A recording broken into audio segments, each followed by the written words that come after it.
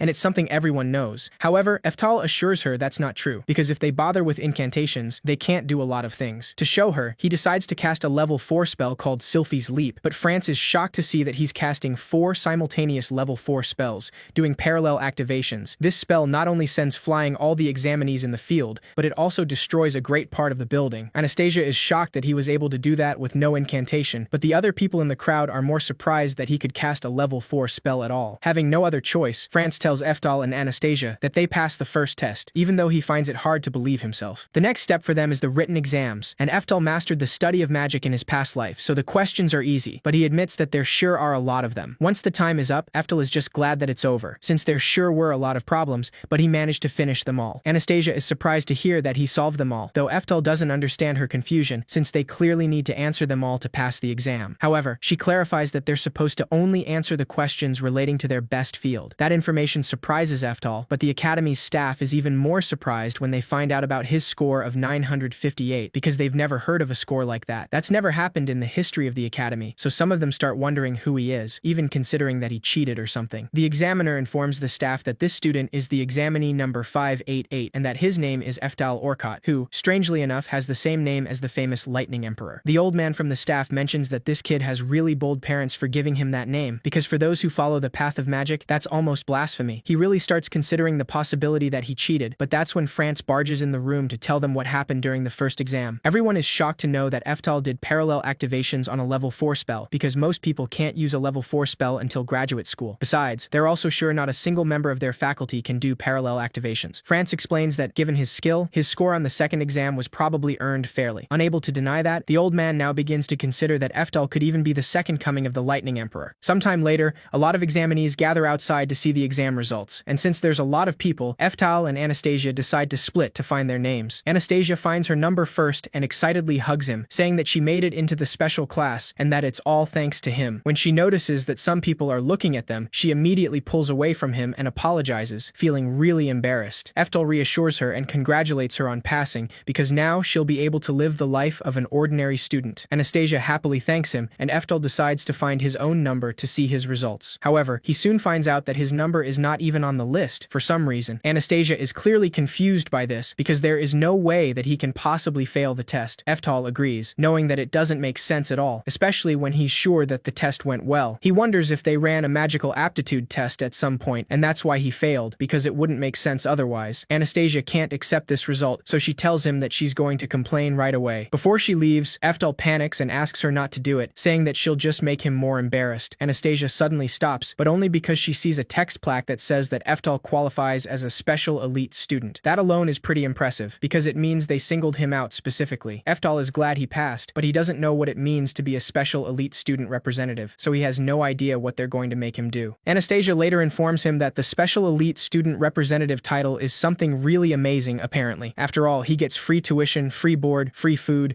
and a special cash stipend on top of that. Eftal takes a look at the information she brought and finds out he'll also be present at PR activities on behalf of the school, and he'll have participation in events with other schools as well. He admits that it's amazing, but it doesn't convince him as much because it feels more like being a school mascot than a student, and that's not what he's after at all. He wanted to use the school library and other facilities without attracting attention and try to find some breakthrough regarding magical aptitude. That was his ideal school life, but now that he's been chosen as a student representative, he doesn't think he gets the option to say no. Eftal walks through the halls of the academy with Anastasia as he thinks about this, but he immediately hides behind a pillar when his gaze zeroes in on Merlin for the first time since he got there. Anastasia is a little confused by his sudden reaction, but Eftal takes a second look and confirms that this woman is Merlin without a doubt. She's grown up after 400 years, but he can tell that it's her for sure, though he doesn't know what she's doing here. He's young right now, but he still looks like he did then, and Merlin knows him from his old life well enough she'd recognize him immediately. With that in mind, he knows that he can't meet her here, because if people find out he's Eftal reincarnated, things will get bad fast. That's why he quickly makes up an excuse and tells Anastasia that he wants to check out more of the school. Even as he tries to escape without being seen, Merlin instantly senses the presence of her master, but when she turns around, Eftal is already gone, nowhere to be seen. She tries to convince herself that it was only her imagination, because there's no way he could be here. However, when she sees Eftal walking away with Anastasia, she immediately chases after him, wanting to know who he is. Merlin manages to catch up in no time to confront him, leaving him with no way to escape. Without beating around the bush, she directly asks him if he's related to the Lightning Emperor. With that, Eftal confirms that Merlin did sense something, but now that he's a student at this school, he doesn't want this to get out of hand and have them refuse to admit him. That's why he decides to play dumb and simply tells her that he doesn't understand what she's getting at. He then tells Anastasia that he's hungry and immediately runs away without letting her respond. During lunch, Eftal is surprised to find out Anastasia didn't recognize her at all, and she even asks him if Merlin is really her distant relative. After all, she's never met her before since Merlin is the daughter of the Demon King. Anastasia explains that her relatives told her that the head of their clan 10 generations ago was the Demon King, which means they're barely related at all. Eftal is really surprised by this, but he understands that if they're that distantly related, then of course she wouldn't know. That explains why Anastasia don't look much like Merlin as well. However, he still doesn't understand why Merlin is here, since she's supposed to be running the Altina Magic Academy, and this This is the Crone Magic Academy. Sometime later, at the school entrance ceremony, the headmaster welcomes all new students to the venerated Crone Magic Academy and tells them that starting today, they will be a part of this house of learning. He mentions to those of them in the special class and those of them who are even more special that he hopes that they'll interact with others in different classes and follow the path of magic together. The headmaster then announces that today they've brought someone of a different species entirely, headmistress of Altina Magic Academy Merlin, as a guest as well. Now Eftal understands why she's here, at least, and Merlin then thanks the headmaster for the introduction. She tells the students that, as a fellow traveler on the path of magic, she wants to congratulate them on successfully entering this school because they've overcome any number of trials in their effort to improve themselves. Eftal listens to her speech, and he's glad that he at least doesn't have to worry about her being a teacher here, but he knows that he needs to do something soon, maybe after the ceremony, before things get out of hand. To his bad luck, the headmaster then announces that their student representative will give a speech and introduces him as the special elite student, Eftal Orcott. Merlin is surprised to hear that name, and Eftal knows that this is really bad, but he had no choice but to walk on stage to give a speech he didn't plan beforehand. Now that she knows his name, he's sure that she's going to find out, because everyone knows the name of the Lightning Emperor. All the other students also start wondering about him, recognizing him as the one who got the highest score ever on the written test and the one who blew a bunch of people out of the ring during the first exam. Eftal just hopes that Merlin doesn't hear those comments, but her angry expression is all but good news. After the ceremony, many girls surround him with interest, saying that it's really cool that he's a special elite student. All of them flood him with questions, wanting to know where he was born or if he has a girlfriend, but Eftal doesn't even look at them and tries to figure out what to do. Anastasia just keeps her distance, not liking the attention he's receiving at all since she found him first. To make things worse, Merlin suddenly walks in the room and harshly slams some papers on the table, clearly not happy. All the students who are surrounding him quickly take their leave, very intimidated by her stance, while the other students around simply observe the scene, wondering what's going on. Merlin tells him that she learned a lot about him, so she knows that his name is Eftal. Eftal nervously confirms it, realizing that Merlin is a lot more sharp-tongued than she used to be. She sits on the chair opposite him, still with an angry expression, and asks him if he's familiar with the concept of reincarnation. That direct approach takes Eftal by surprise, though he knows that she's always been clever like that, so it was to expect that she would figure him out. Despite this, he still tries to play dumb and asks her what she's talking about. Merlin explains that she saw his exam results, and he had a score like he was one of the 4 emperors who decided to join the school for fun. Most of the staff here could tell that his answers were right, but couldn't understand the process he used to solve them. That's because his answers are based on magical theories that are 400 years old. Merlin asks him how he can explain something like this, but even Eftal seems unsure because he had no idea at all. After all, the problems were so simple that he didn't think about the time gap at all. Merlin then admits with fondness that he's just like someone important to her, taking him by surprise. She quickly apologizes though and explains that whenever her master is involved, she gets a little emotional. Merlin tells him that even if reincarnation is going too far, he still has a special relationship to Eftal, one of the legendary 4 emperors, and she assumes that he ran away from her because that relationship meant he didn't want to talk to her, or at least that's what she thinks. Eftal really wishes he could just tell her that he actually reincarnated, because if he could say that, it would make things so easy. However, all the students around are starting to get suspicious about him, wondering if he's a demon of some kind. Eftal just wants to study magic, so he decides to lie and tells Merlin that the Lightning Emperor had a lover. If she can't accept it, he can just give her the story she wants after all. Merlin is clearly shocked by this at first, but Eftal continues with the story and tells her that the Lightning Emperor was secretly in love with a woman. The child she bore him was kept a secret from the world, but his magical aptitude was incredible, so the Lightning Emperor taught him everything he knew. The boy was kept in a secret village far away from prying eyes and spent his life in that isolated place practicing his magic alone. Merlin suddenly grabs him by the collar of his shirt, harshly telling him that something like that is impossible because she was never told about it. Eftal then tells her about the fact that he died in despair after learning he had no magical aptitude, but Merlin immediately silences him and warns him that's been kept a secret from the public. After all, that information would damage the image of the 4 emperors, and he shouldn't say that with other people around. Some of the students around are curious about their conversation already, while Eftal tries to fight for his life, unable to breathe with Merlin's hold on him. She finally lets go of him, admitting that if he knows that, then what he's saying is actually true. Eftal confirms it and tells her that he's Eftal Orcott the 13th, though he mentions that the public doesn't know about them, it seems. He knows that everything he just said is a lie, so he internally apologizes to Merlin, hoping that she accepts this. Merlin thinks about it for a bit and then finally believes him, but she admits that she feels a touch sad that she was never told something so important. Eftal is glad that she accepted it, but to his surprise, Merlin tells him that she wants to see which of them is the real thing. She explains that his clan are not the only ones following the path the legendary Lightning Emperor laid out and striving to be the strongest, and that he's not the only one to keep practicing his magic. Eftal just then realizes that Merlin has been practicing magic for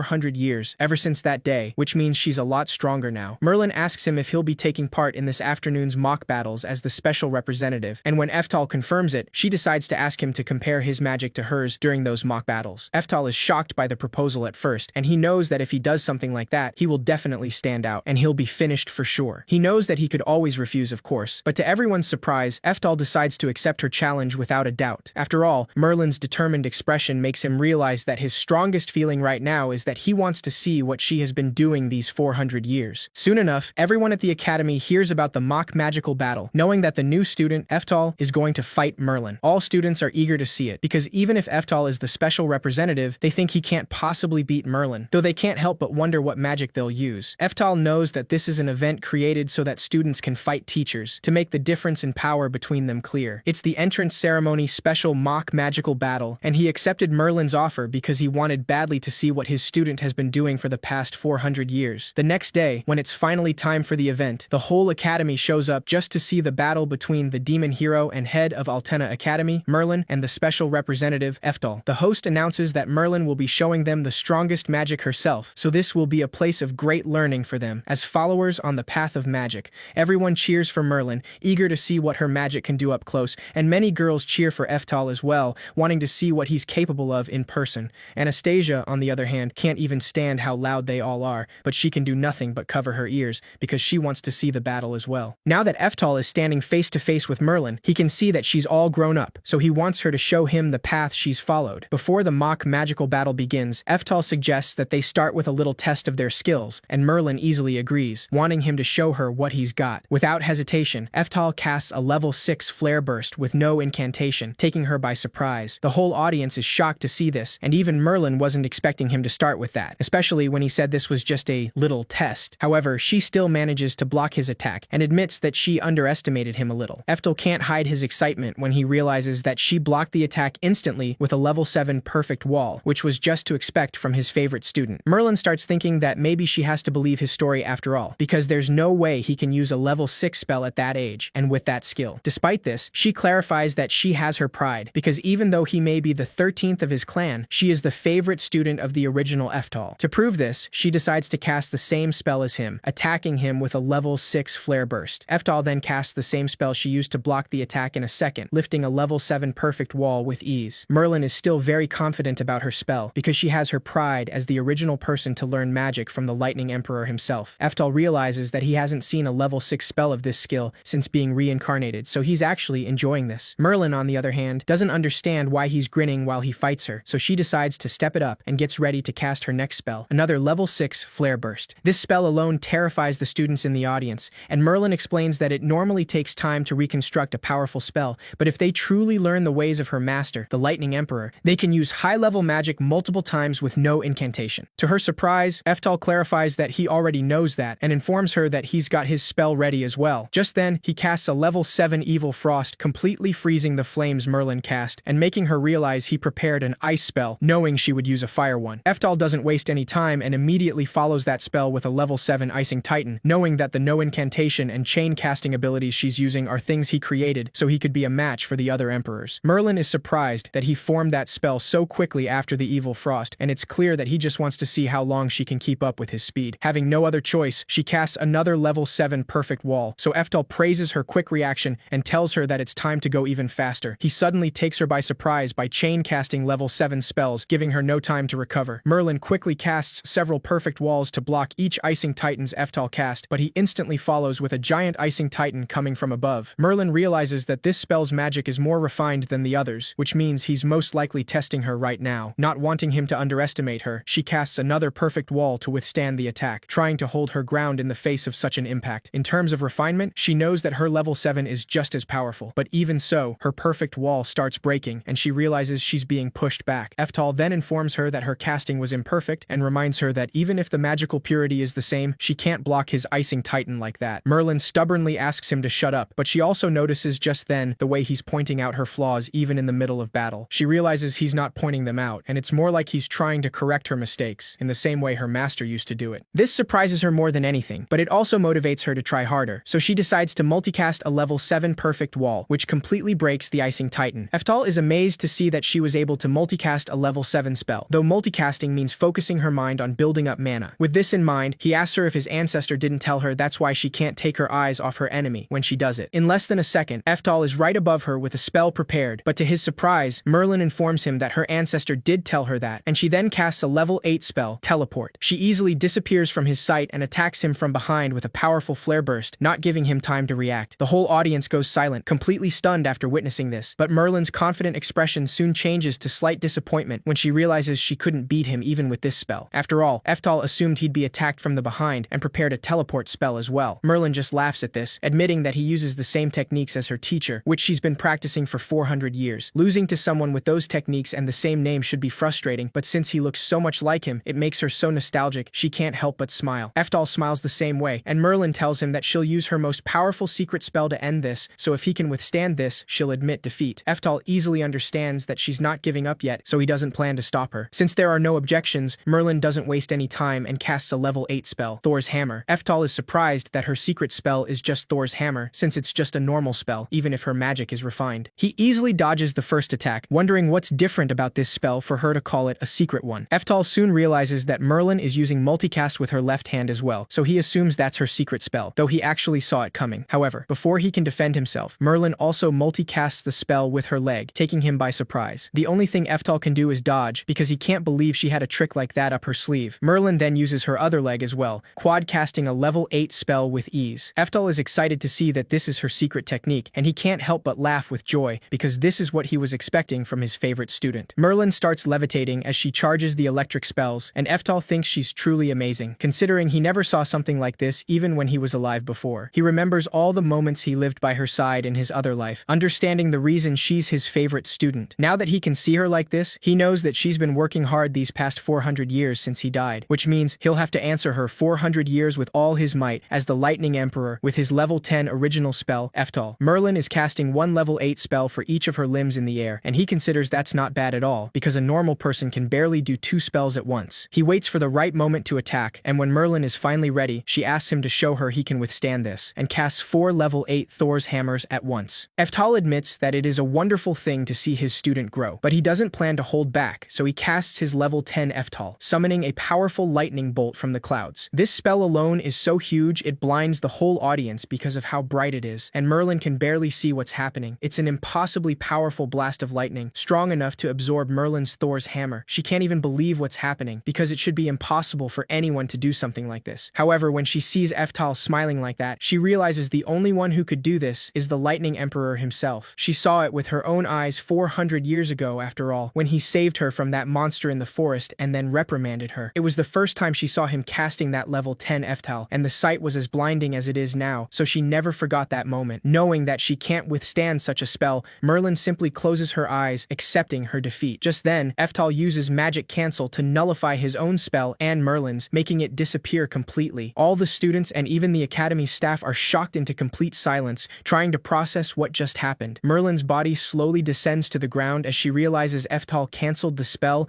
and returned the lightning to the atmosphere. Her surprise soon turns into relief, and she can't help but let out a soft laugh, saying that there is not a chance Eftal is just a secret child. After all, his incredible skill and his ability to predict what his enemy will do are just like her master's. Besides, there is only one person in the whole world who could use that level 10 spell, Eftal. Once he approaches her, Merlin has no more doubts, so she directly tells him that he is her teacher reborn. She's clearly waiting for a confirmation, so Eftal just smiles, knowing that he can't hide it any longer, and admits that he should have guessed she'd realize. Merlin's expression fills with hope, and Eftal tells her that she knows better than anyone that there is no other explanation for this. He then decides to pat her head like he used to do, and tells her that that last secret spell of hers really shocked him, so he can tell that she has been working hard these last 400 years, and he is truly impressed. The gesture takes her by surprise, but Merlin actually enjoys it, because she knows that it is actually him. She is happy to know that he is alive again, and that she can see him again, and hear those words from him after 400 years. Merlin smiles through her tears, and confesses that those words alone made the past 400 years worth it. Eftal can see that she's really happy right now, so he can't help but smile as well, but he asks her not to cry, saying that she's not a little kid anymore. Merlin quickly wipes her tears and beams with joy, apologizing and explaining that she will always be a child when he's around. No one but them can hear this conversation, so they enjoy this moment alone after battle and simply laugh together. That is until Anastasia runs into the arena to see Eftal, clearly worried about him after everything that just happened. The moment she calls him her master, Merlin's happy expression expression instantly turns into a glare as she asks him if he really has a slave when he is still just a student. Eftal quickly explains himself and informs her that Anastasia ran into some trouble, so he is just looking after her for now. Anastasia nervously introduces herself, not knowing what else to say, but Merlin doesn't say anything at first and simply observes her carefully. After giving it some thought, Merlin decides to relax and tells her that she is sure she has her reasons, so she will let it pass for now. Anastasia finally lowers her guard and then remembers the reason she came here in the first place, so she tells Eftal that things got really crazy during that magical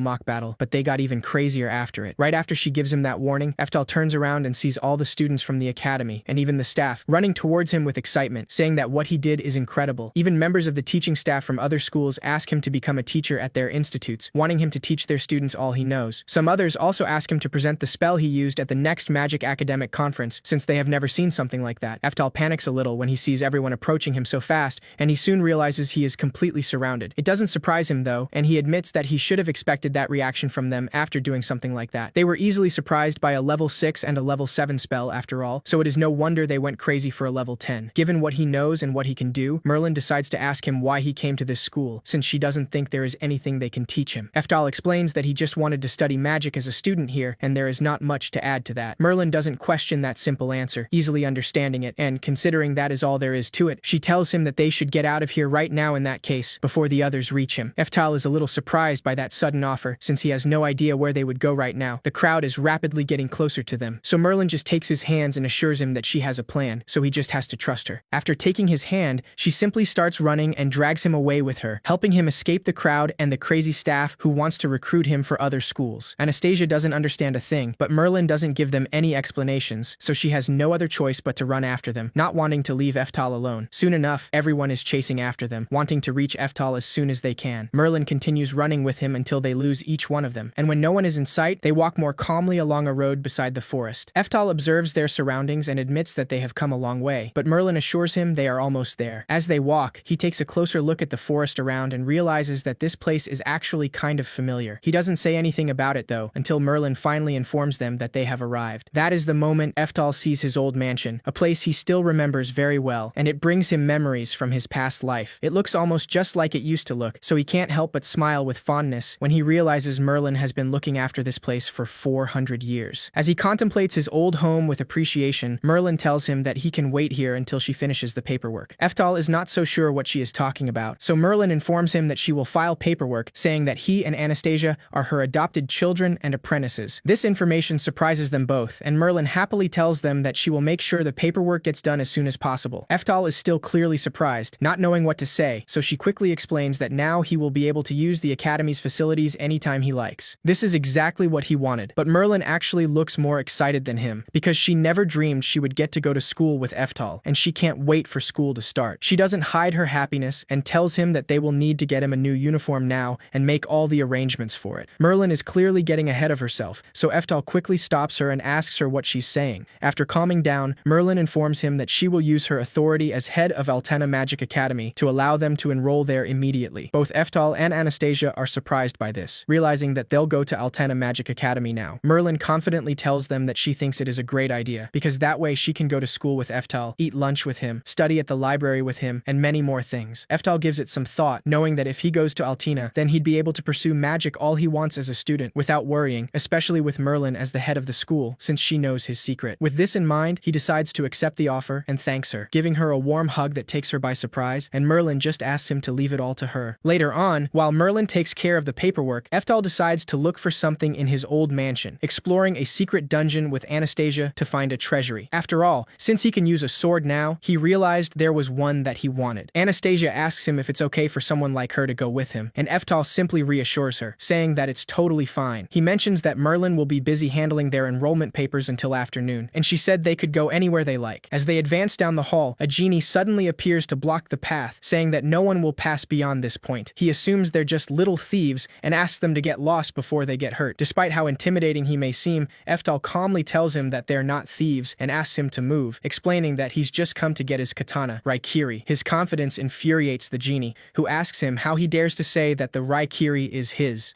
The genie explains that the katana he's talking about is a legendary weapon, brought back from the Demon King's castle by Eftal, one of the 4 emperors, and its value is SSS rank, so no one can even see it. Even Eftal is already aware of that, of course, since the Demon King used Raikiri Raikiri to cut his level 10 Eftal spell in two, and that really was a close one. The genie then thinks that they're probably Merlin's students or something, so he tells them that he'll be nice and assume they just wanted to take a look at the treasury. He once again asks them to get lost, explaining that Merlin said no one but Eftal can enter. Eftal tries to explain that he has the right to be here, but the genie loses his patience and yells at him, spitting as he speaks. He exclaims that he tried to take it easy on him because he figured that the old hag likes him, but he's about ready to snap and kill him. Eftal remains completely stoic, while the genie continues shouting, saying that he's pissed off enough about that old hag bossing him around. He also mockingly says that the old hag's teacher, Eftal, was an incompetent with no magical aptitude at all, which makes him believe Merlin might not be that special herself. He even bets Eftal only became one of the 4 emperors through some dirty trick, not because he was any good. Despite how blatantly disrespectful he's being, Eftal surprisingly keeps his composure and simply asks him where Raikiri is. His severe expression even intimidates the genie, who realizes he really wants to know where it is that badly. He finds him interesting enough to accept revealing Raikiri's location, but he also mentions that this treasury has protection magic on it, so an average thief or mage couldn't even touch it. Completely ignoring his explanation, Eftal walks past the genie and heads directly towards the katana. The genie nervously clarifies that he can take a closer look, but he shouldn't try to touch it because he'd need to be at the level of Merlin, the old hag. Much to his shock, Eftal simply grabs the katana and casts a level 8 spell called Perfect Dispel. The genie kind of freaks out with that because it should be impossible, and he dispelled the magic like it was nothing. Eftal calmly checks out the katana and says that it's good enough, and just then, Merlin walks in with an intimidating aura around her. She's clearly pissed at the genie, who screams in horror as soon as he sees her. Merlin doesn't hold back and yells at him, exclaiming that she could hear him even outside the mansion, so she heard every word he said. Her expression abruptly changes to a bright smile as soon as Eftal greets her, while the genie remains frozen in shock. Eftal tells her that he remembered Raikiri was here, and after remembering the fact that he can use a sword now, Merlin asks him to teach her how to use one sometime. The genie is still short-circuiting as he tries to process the situation, especially after hearing that his name is Eftal. He cast a level 8 Perfect Dispel instantly, with no incantation, and he keeps talking like he's the real deal. All his suspicions are confirmed the moment Eftal looks at him with a stern expression, so the genie can do nothing but scream in horror, finally realizing that he is actually the real deal. Anastasia remains silent during all of this, completely clueless as the genie gets on his knees to apologize to Eftal for being so rude. He repeatedly slams his head against the floor to apologize, but Eftal easily forgives him and says that it's fine. The fact that it was that easy kind of surprises the genie, and Eftal then informs him that he and Anastasia will live here now, so he better remember their faces. The genie immediately agrees, and Merlin then warns him that if he calls her an old hag again, she'll blast him out of existence without a second thought. That threat completely terrifies him, so Eftal laughs and tells her that doing that is going too far. Merlin doesn't think it is, so the genie asks him to save him, but Eftal clarifies that he can't do anything for him because Merlin is scary when she gets mad. Later that day, they decide to take a walk in town, and Eftal mentions that some of these shops actually haven't changed for 400 years. Merlin agrees and points to the tailor shop, which Eftal recognizes since they did the curtains for her room. She then tells him that she's getting him and Anastasia's uniforms made there, so they go in to have their measurements taken. Once that's done, they decide to enjoy their time together, going to the library and having some tea and sweets at a tea house. Merlin then asks him what he'll do now, but since Eftal seems unsure, the employee at the tea house mentions that they could join in a treasure hunt. She explains that there is a treasure hunting game going on across the whole town, and the person who finds the most treasures around town wins, and they can keep what they find. The woman informs them that the prize for the winner is a hot springs trip, and Merlin really likes the sound of that. She asks Eftal what he thinks about it, wanting to know if he'll join the treasure hunt since she thinks it'll be fun. Eftal gives it some thought as they walk, but he then notices that Anastasia is apparently interested in the treasure hunt. She's staring at one of the flyers, so Eftal asks her if she wants to go to a hot spring. Anastasia is too nervous to give him a clear answer, but Eftal takes the decision either way and says that they'll join the treasure hunt since they've got time. Merlin is really excited about it because she really wants to go to the hot springs and she thinks they need a break once in a while. Anastasia is also happy, but she confesses that she's less interested in the hot springs and it's the treasure itself what she wants. Merlin is a little confused by this, but Anastasia is too nervous to elaborate, so Eftal reassures her and clarifies that she doesn't have to answer if she doesn't want to. After taking a look at the flyer, he mentions that they're using shape-shifting to make the treasures hard to find the normal way. Anastasia says that he could try Perfect Dispel to break the shape-shifting again, like in the treasury. However, Merlin tells her that using that would break other spells that have nothing to do with the treasure hunt. After all, even if she can't see them, there are many kinds of spells everywhere in this town. If they just used a Perfect Dispel, it'd send the town into a panic for sure, so that is not an option. Despite this, Eftal says that they can just dispel the magic used by the person who cast the shape-shifting spell. Merlin is surprised that he can do something so precise, and Eftal is completely confident, so he wastes no time and casts a level 5 spell called Magic Jammer. Thanks to this, they manage to find all the treasures around town, and by the end of the day, they win the treasure hunt. Merlin is excited about the tickets they got for the hot springs trip, but Anastasia is happy just with the treasures she decided to keep, so she thanks Eftel for it. She then nervously confesses that she just wanted the treasure because it reminds her of him when he smiles. Eftel wasn't expecting a reason like that, and Merlin is surprised that she wanted that treasure even more than the hot springs trip. The situation only makes Eftel laugh, though Anastasia clarifies that she's really embarrassed. Later that night, Merlin decides to have a word with Eftel alone, saying that there is something she'd like to share with him. It sounds pretty important, so Eftel listens attentively, and Merlin informs him that she just went to the Great Bath with Anastasia. With a serious expression, she kneels before him and explains that she had just one goal, to see if Anastasia had a body that made her worthy of attending to his needs at night. Eftel immediately spits his drink after hearing that, and asks her where this came from, because he and Anastasia aren't like that. Merlin firmly tells him that a first-rate man must have a first-rate mistress, so as his greatest student, she carefully checked from Anastasia's head down to her toes to see if she could satisfy him. Without a doubt, Eftel hits her on the head and scolds her, clarifying that their relationship is not like that. Merlin apologizes for that, but she then mentions that she also saw a special slave crest on Anastasia's skin, so she asks him if he's really allowing her to stay by his side knowing it's there. When Eftel confirms it, Merlin questions his decision and reminds him that it's like having a bomb with him. Her words are interrupted when Eftel suddenly hits the table with his fist to silence her, and he harshly tells her that it was his decision to make, so he doesn't want to hear another word. Merlin instantly backs off and apologizes, understanding that it was his decision, and he knows all about it already. Time after that, it is finally time for Eftel and Anastasia to enroll in Altena Magic Academy. However, as soon as they set foot there, everyone stares at Eftel with confusion and even disgust. All of the students are surprised to see a human, and they don't understand what a lesser race is doing at their school. Anastasia is a demon herself, but even she feels uncomfortable with everyone staring at them like that. So Eftel reminds her that this is a magic academy for demons only. That's why it follows that humans are a rare sight around here, and he's not surprised by their reactions. Despite this, he's still completely determined and knows that no matter what this place is, he can study magic here, and that's enough for him. If he can lead a peaceful school life, then nothing else matters. As soon as they step into the classroom,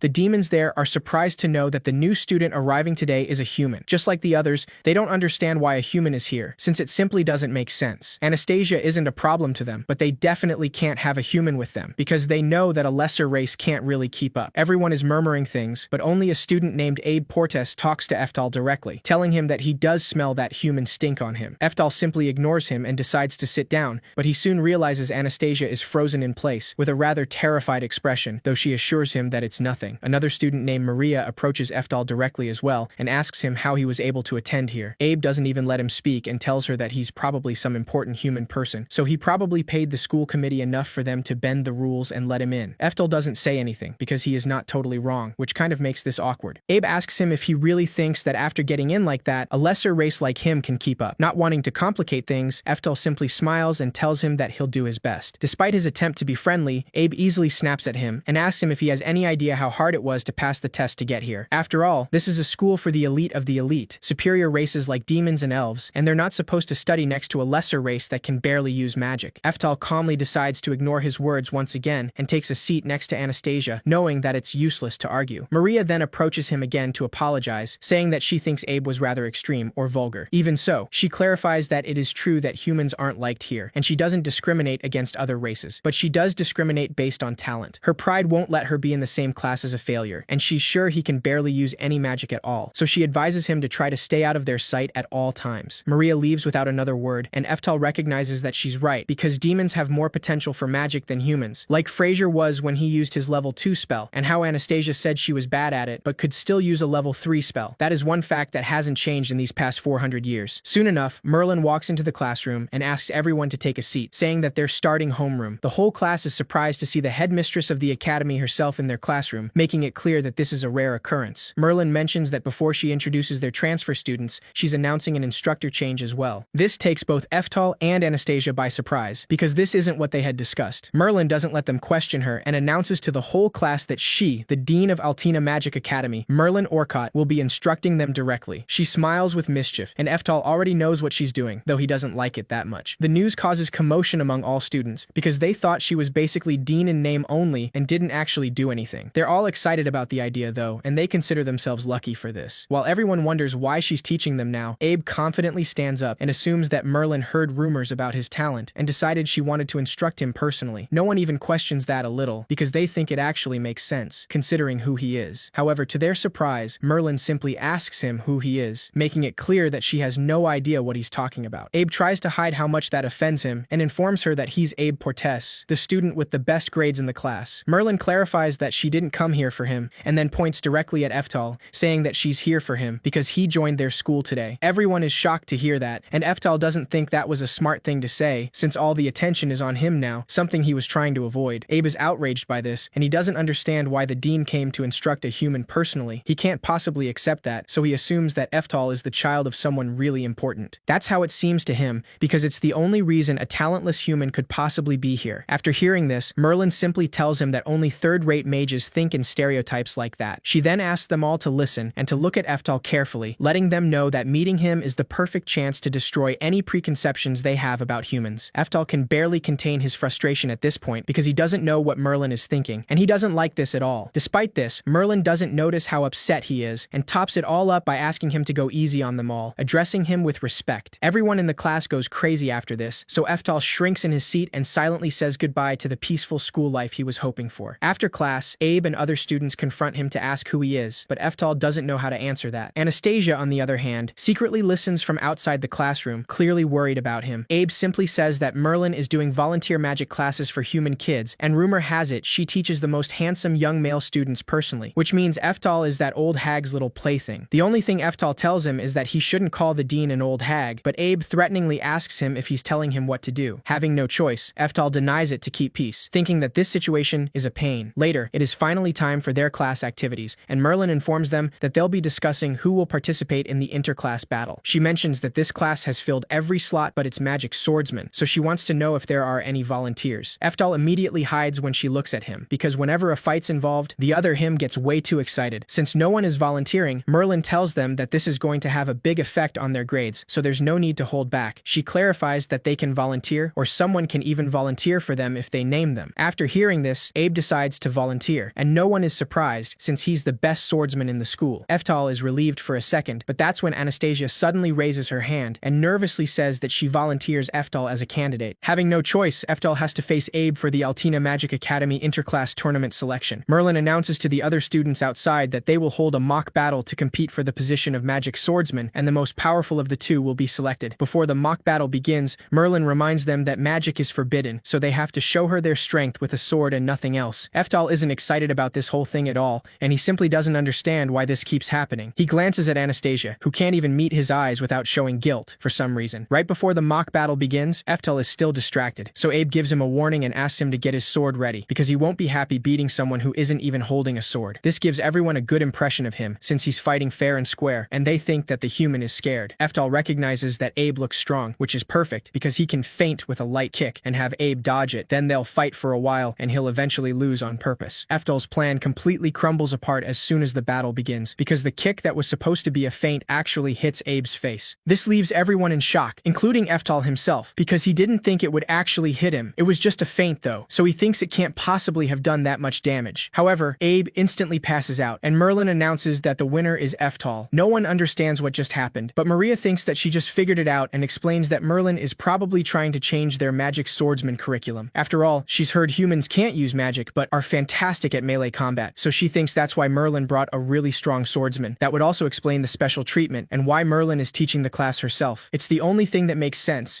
and everyone seems to agree with it, so Eftal decides that playing along might be wiser if it helps him blend in more. With this in mind, when Maria asks him, he simply plays along and confirms it, though Abe isn't happy at all with this. Once they get home from school, Eftal and Anastasia have dinner together, but there's clearly still something in Anastasia's mind, so she decides to voice it out before even touching her food. She mentions that he easily defeated somebody really strong again today, though Eftal thinks Abe was actually really weak, but he doesn't say it. Anastasia then asks him what he would do if he ever found himself in a situation where strength didn't help. Eftal forgets the food for a moment and actually thinks about that, and when he sees Anastasia so worried, he tells her that he'd just put in the effort to make sure it worked out. Anastasia tells him that's the answer of somebody strong, and asks him if he'd be able to do that even if it were a horrible fate that he couldn't change. Eftal confirms it without a doubt and tells her that that's what he's doing right now, because he came here to fix something that nothing could fix. Anastasia isn't surprised by his answer, and she confirms once again just how amazing he really is, unlike her. Eftal tries to tell her that it isn't like that at all, but Anastasia reminds him that she's still a slave, so she really is useless and can't do anything for him. She explains that it doesn't doesn't feel right that she can't do anything to repay him, even after all he's done. With this in mind, Anastasia stands up and walks towards Eftal as she takes her clothes off, letting him know that she still hasn't done it with anyone, so if he wants her to serve him as his slave in that sense, then she can do that. Eftal immediately spits out his drink when he sees what she's doing, so he quickly panics and picks up her clothes to give them back, telling her that she doesn't need to do that. Anastasia insists and even takes off her undergarments, but Eftal keeps his eyes closed and tells her that he understands that she's grateful, but that he'd rather have her eat with him than serve him, and that's enough for him. The moment Anastasia understands that, she takes her clothes back, and Eftal tries to act like nothing happened, returning to the table and saying that the meat is getting cold. Anastasia smiles and accepts eating together with him, thanking him for everything. Now that her clothes are back on and her mind is more at ease, Anastasia can finally enjoy the food, though she can't help but let out a few tears, so Eftal tries to reassure her and asks her not to cry. The next day, the genie is crying uncontrollably as he apologizes, and Merlin informs Eftal that it seems the artifact, Raikiri, was stolen, among several other treasures. She explains that because it was Anastasia, the genie let her pass, and after that, she disappeared. Now they can confirm that the special crest under the slave one is theft, which Merlin already suspected. Eftal is aware that it finally activated, since slave crest contracts have rules. They can't give orders that would result in the slave's death or force them to commit crimes, but there is one horrible way to do those things: the special slave crest. Merely creating one of those is a crime, so Merlin doesn't understand why Anastasia has one. Eftal doesn't know either, but he clarifies that he took her in knowing that this would happen. He could just take the loss, but that wouldn't solve anything. The moment he says that, Merlin already suspects what he's planning to do, so Eftal confirms it and tells her that he'll break the contract on Anastasia's special slave crest. Merlin is alarmed by the idea alone, so she asks him if he knows what that means. She reminds him that a god once destroyed an entire small country when a special slave crest contract was broken. Eftal is already aware of this and tells her that he knows it won't be easy because the spell empowering a special slave crest is upheld by a contract beast called a god. To break the contract, he must deal with that god, and if he loses the battle, the country he once saved as the Lightning Emperor may be destroyed. Merlin asks him why he'd go to such lengths for that girl, especially knowing that she betrayed him. Eftal smiles and tells her that it is just like when he took her in, so since he took Anastasia in, he'll take care of her to the end. Besides, he knows that Anastasia isn't the type who'd be okay with betraying him, so he can't just leave her. Merlin soon understands his decision, because she knows that's just who Eftal is. However, she mentions that they don't know where Anastasia is now, so Eftal informs her that he thought this might happen and put a tracking magic on the treasure. That's how he knows that she'll be delivering her stolen items to her real master about now. With this in mind, Eftal doesn't waste any time and decides to take action, saying that he's going to get back his Anastasia. In the meantime, Anastasia takes the stolen artifacts to her master, Abe, who's very pleased to see that she stole that old hag Merlin's treasure and that kid's artifact. Abe smiles in a creepy way and praises her for her job, though he admits that he was really surprised when she came here as a transfer student. He also can't believe that she really brought him Raikiri, the weapon used by an aide to the Demon King 400 years ago. Abe even thinks that this is much better than the treasures of the Edwards family, so she did a great job. However, he asks her if she was aware that the boy of a lesser race named Eftal was so powerful, considering there's still a bruise on his face. Anastasia hesitates for a moment because she knows that Abe is the one who asked her to arrange a situation where he could face Eftal in a mock battle. She did try to warn him that Eftal was very strong, but Abe didn't even listen to her and asked her to just do as she's told. Even after this, Anastasia knows that it's useless to try to reason with Abe, so she just tells him that she didn't know Eftal was that strong. Putting that aside, she asks him if this time it is really the last time, and Abe confirms it, saying that combined with the 3 artifacts her big sister brought, this makes 5. It's 5 artifacts per generation, so this does complete the contract for her generation. Anastasia gets hopeful for a second, but Abe clarifies that the special slave crest signifies more than just that. After all, the special slave crest curse placed on her Bernova clan for the crime of killing their fellow demons won't disappear. Abe approaches Anastasia to warn her that if she ever has a kid, it will be passed on, and they'll have to do the same thing for them. He still thinks she did well for today though, so he tells her that he'll speak to his father about what they should do with her, and she'll have to wait until tomorrow morning. Anastasia decides to lie down once she's left alone, because whenever she comes here after completing a theft or to give a report, she always feels disgusted and sick, but today she feels worse because she betrayed Eftal. Despite this, she's just relieved that it is finally over now, and she can't help but think about her sister. Now, we go back in time to when Anastasia is just a little girl in her village, a place where she lives with her father. One day, her sister Tatiana decides to visit them, but Anastasia's reaction is not good at all. After all, Tatiana finally came home for once, and she's being really mean towards Anastasia, telling her that nobody wants her here at all, so she should just leave already. Tatiana reminds her that their mother died because she gave birth to her, so it is all her fault. Anastasia starts crying after this and yells at her sister, telling her that she's mean and that she doesn't care if she came back or not. Their father soon shows up to put an end to their argument, so Tatiana decides to give him some money, saying that it isn't much, but that she hopes it helps with the family finances. Her father apologizes, knowing that it must be hard for her, but Anastasia, on the other hand, isn't satisfied at all. After all, she can't believe that this is all she's brought for them after she was gone for 6 months, even though she's out having fun in those expensive-looking clothes. Tatiana clarifies that this would be more than enough if it weren't for her, so she should leave the village already. Anastasia yells at her to silence her, and then asks her why she even comes home if she hates her that much, since she doesn't work for the family, and all she does is complain and then disappear again. She feels like she doesn't even care at all, so Anastasia just tells her sister that she hates her. However, Tatiana just smiles and turns around, saying that she'll be going now. This takes Anastasia by surprise, but she just continues yelling at her because she doesn't understand why she's smiling. Clearly frustrated, she asks her to never come back because she knows that she hates her, and it doesn't make sense that she's making that face. Anastasia spends years without understanding this, and one day, 2 carriages arrive at the village. One of the carriages drops a body on the ground, and Anastasia soon realizes it is her sister's dead body. She immediately runs to its side in tears, noticing how pale and bruised her skin looks, and wondering what happened. Anastasia doesn't even have time to mourn her sister's death because a strange ring of light appears on her wrist, pulling her upwards. That's the moment she sees 2 noble demons and meets Abe for the first time. Abe asks his father if she's the next one, and the old man confirms it. Meanwhile, Anastasia's father immediately kneels on the ground and introduces her as his second daughter, saying that they can have her serve them in Tatiana's place. Abe just laughs in his face and tells him what an awful father he is, while Anastasia still doesn't understand what's going on. Abe's father then gives the order to begin the transference ritual, and they take both Anastasia and her sister's body to the site where the ritual will take place. Anastasia struggles and tries to fight back, but the man tells her that it will be over soon. Both she and her sister are placed inside a magic circle on the ground, and once all the preparations are ready, they begin the transfer of Tatiana's special slave crest on her hand to Anastasia's body. Anastasia still doesn't understand what any of this is, so Abe's father explains that Tatiana made a mistake while carrying out the contract of the special slave crest. That's why, from now on, she is a slave to them, the Portes clan. He tells her that the contract is a simple one, where someone of her clan has to offer up 5 artifacts every generation, then pass that task on to the next one, forever. Abe informs her that she'll have to infiltrate noble households as a slave and steal rare magic items. He mentions that Tatiana brought them 3, so she still owes 2, but she has to be careful not to get found out and killed like her sister was. Abe just laughs uncontrollably at this, while Anastasia realizes in tears that her sister was killed for that. That was when she learned everything. 300 years ago, her ancestors attacked and tried to rob the Portes clan, even though they were both demons, and they were defeated. For the crime of killing fellow demons, her clan was forced to bear a special slave crest until the end of time. Tatiana knew everything and had given up on everything, so she tried to deal with the curse of their criminal family all by herself. She had tried to make Anastasia hate her, so that when she was caught, it wouldn't hurt her too much. Despite this, once the transference ritual is completed, Anastasia realizes how dumb she's been, because her sister did all this for her, and she was really mean to her. There's nothing she can do to take that back now, so Anastasia just cries and apologizes to her sister, saying that she didn't realize how she felt before. Back to the present time, Anastasia is still thinking about this, even though it's been 3 years from that. She's glad that it is finally over, because it means she and her sister have done it. However, just then, Abe knocks on her door, and he soon informs her that she needs to find 5 on her own, which means she has to bring 3 more artifacts herself. Anastasia quickly tells him that this wasn't what he said before, but Abe doesn't even care about that and reminds her that as long as she has that special crest, she has to do what they say. He mentions that his father was really happy and said that if their slave is good enough to bring them Raikiri, then they can't lose her just yet. That's why she now has to bring them 3 more artifacts, then have a bunch of kids with a man they provide her so that the slave crest passes on to the next dog, and only then they will let her go. Anastasia can't believe any of this, and she now wonders why her sister died, because she risked her life to get those artifacts for them, and she did everything she could for them. Abe simply tells her that he doesn't care about her feelings at all, and he then mentions that since this is a big day for her, he will tell her the whole truth. He reveals that the story about the war for territory that happened 300 years ago and resulted in their lifetime special slave contract was actually the total opposite. After all, his ancestors were actually the ones who started the war, and they stole Branova clan's territory and title, falsely blamed their clan for killing fellow demons, and made them bear a special slave contract until the end of time. Anastasia freezes in place after hearing this, completely horrified by the truth they've been hiding this whole time. She remembers her sister and all she did for them, realizing it was all a lie from the start, which means her family and her sister paid for it with their lives without a reason. Abe just laughs in her face, saying that it is always funny to see her family's reaction when they learn the truth. He even tells her that her sister made the exact same face as her, which is even funnier to him. While he continues laughing uncontrollably, Anastasia simply stands up and excuses herself, leaving the room without another word. Abe still thinks that this is hilarious, since he knows that she is running away because she can't accept reality. Despite this, he reminds her that as long as she has that special slave crest, she is fated to automatically return to her real master once every 6 months. That's why no matter where she goes, she will never escape that that fate, and no one will be able to save her. Anastasia leaves the Portes mansion with a disturbed expression, just now realizing that she's doomed and that there is really no escape from this. Having nowhere to go, Anastasia walks aimlessly through the city at night as she thinks about Abe's words, feeling completely helpless. After a while, a group of men approach her, clearly having no good intentions, and tell her that a girl shouldn't be out alone this late at night. Anastasia doesn't say a word, and she doesn't even protest when one of them lifts her skirt to see her legs. The moment they find the slave crest on her skin, they realize the link with her master is cut, which means they can have fun with her. All of them decide to take advantage of this, of course, and Anastasia doesn't even fight back as they lead her to a dark alleyway. She just lets them do whatever they want with her, knowing that this world is filled with evil and unfairness, and that Abe was right. This special slave crest stops her from being able to die or run away, so she will never be able to escape. Knowing this has left her feeling completely hopeless, so she just doesn't care what happens anymore because this world is nothing but darkness. Anastasia simply gives up completely, but just then, all the men surrounding her suddenly drop to the ground, beaten and confused. When she opens her eyes again, all she sees is Eftel, who warns the men that Anastasia is with him and asks them to get lost. His stern expression easily intimidates all of them, so they apologize immediately and run away in fear, leaving them alone. Once they're gone, Eftel doesn't waste any time and asks Anastasia why she took Raikiri without a word. Feeling guilty, Anastasia drops to the ground and apologizes, saying that it's all because of this special slave crest. Eftel realizes he asked the wrong question, so he changes his wording and asks her why she didn't tell him about it. Anastasia nervously explains that even if she told him, the special slave crest she bears can't be removed, no matter what he does. After all, the slave contract of the crest is absolute and protected by a god, which means no single person can do anything about it. Anastasia bursts into tears as she explains, but Eftel pats her head to comfort her and asks her who cares about that god. His confidence takes Anastasia by surprise, so Eftel decides to stand up and reveals that he's Eftal Orkot, the Lightning Emperor and legendary sage. He explains that he ended his life as Eftal, the Lightning Emperor, and was reborn in this body. Anastasia tries to process this information, realizing that he's one of the legendary 4 emperors, which is almost impossible to believe. Despite this, Eftal reminds her that she's been with him for a while now, and asks her to remember what she has seen. Eftal asks her not to assume that she knows what he's capable of, and just then, Anastasia begins to remember everything he's shown her until now. The way he easily used high-level spells nobody else would be able to use, especially not a human, and the way he easily used that original 10-level spell called Eftal. Anastasia sees the resemblance now, and she finally realizes it is really him, the Lightning Emperor. Eftal explains that he took her in, and he knew everything when he did, so he's got her back, and she doesn't have to worry about a thing. Now that she knows the full truth, Anastasia cries and confesses that she can't do anything more on her own, so she asks him to please save her. She's finally asking for help after years trying to carry everything on her own, so Eftal easily accepts and tells her to leave the rest to him. The next day, a merchant arrives at the Portes mansion to see what Abe has for him, and he's completely delighted to see such a valuable item as Raikiri, since it's just what he'd expect to see from the Portes family. With just a glance, he can tell that this katana could even be considered a national treasure. Abe shamelessly brags about how super important they are as nobles, and tells him that it's just natural they'd have it. He mentions that it has a lot of historical value too, so it is truly one of a kind, and he wants to know how much he can get for it. The merchant offers 1,000 gold at first, and then increases the offer to 5,000 gold, clearly wanting to buy the katana at any cost. Abe is certainly faster than his intelligence, so he simply accepts without even trying to raise the offer, despite how valuable Raikiri really is. He hands over the national treasure just like that, telling the merchant that it's his for just 5,000 gold. Even the merchant can't believe that it was that easy, but he couldn't be happier about it, so he doesn't question it at all. He clarifies that he doesn't have that much money on him today, so he'll have to come back. Abe accepts the deal either way and tells him that he's free to drink all he'd like before he leaves today. He's not even aware that he could have gotten a better offer, but all he cares about is that he'll get 3 more treasures just like this one. After closing the deal, he decides to walk outside, clearly pleased when he thinks about the amount of money he's going to make off Anastasia. Just then, he sees her walking into the mansion grounds with her head lowered, so he decides to approach her, saying that she's back a little too soon. With a malicious smile, Abe asks her if she's accepted that she'll never escape, no matter where she goes. To his surprise, Anastasia actually talks back, and she nervously asks him to give it back. Abe can't even hear what she's saying at first, so Anastasia repeats herself and speaks more clearly, asking him to give back the katana. She's not even looking at him though, clearly still feeling a little scared. Just then, we go back to the previous night, right after she explains the whole situation to Eftal, letting him know her story. Now that he understands everything better, he simply tells her that they have to go get Raikiri back. The way he simply accepts everything and moves on takes Anastasia by surprise, so she asks him if he's not mad at her. Eftal doesn't even understand why he should be mad at her, so she reminds him that she betrayed him and stole his katana. Despite this, Eftal simply asks her if she wanted to do that, and Anastasia of course denies it, but explains that she can't escape her slave crest, and slaves like her don't think about what they want to do. Eftal questions her reasoning and asks her if that's really true,